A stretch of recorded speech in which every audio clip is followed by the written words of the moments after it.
మునుగోడు నియోజకవర్గ అభివృద్ధికి నిధులు కేటాయించడంలో అలాగే నిర్లక్ష్యం చేస్తే ఏదో ఒక రోజు బాంబు పేల్చడం ఖాయమని మునుగోడు ఎమ్మెల్యే కోమటిరెడ్డి రాజగోపాల్ రెడ్డి తీవ్ర హెచ్చరికలు జారీ చేశారు.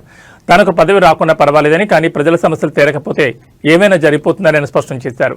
నల్గొండ జిల్లా మునుగోడు మండలం కోతులారం గ్రామంలో కాంగ్రెస్ కార్యకర్త విగ్రహావిష్కరణ కార్యక్రమంలో ఆయన ఈ వ్యాఖ్యలు చేశారు. హైదరాబాద్కు కోతవేడి దూరంలో ఉన్న మునుగోడు నియోజకవర్గం అభివృద్ధిలో వెనుకబడిందని ఆయన ఆవేదన వ్యక్తం చేశారు. నియోజకవర్గంలో పనులు చేపట్టిన బిల్లులు ఇవ్వకపోవడంతో కాంట్రాక్టర్లు పనులు సగంలో నిలిపివేసి చేతులెత్తేస్తున్నారని ఆయన ఆందోళన వ్యక్తం చేశారు. ఈ విషయాన్ని సీఎం దృష్టికి తీసుకెళ్లానని, వారం రోజుల్లో పూర్తిస్థాయి బిల్లులు చెల్లిస్తామని హామీ ఇచ్చిన సీఎం 3 వారాలు గడిచినా ఒక్క బిల్లు కూడా చెల్లించలేదని అన్నారు. రాష్ట్రంలో కేవలం సీఎం మంత్రుల నియోజకవర్గాల్లోనే అభివృద్ధి పనులకు నిధులు మంజూరు చేసి అభివృద్ధి చేసుకుంటున్నారు తప్ప ఎమ్మెల్యేల నియోజకవర్గాల్లో బిల్లులు ఇవ్వకపోగా నూతన పనులకు కూడా మంజూరు చేయడం లేదని ఆయన ఆవేదన వ్యక్తం చేశారు.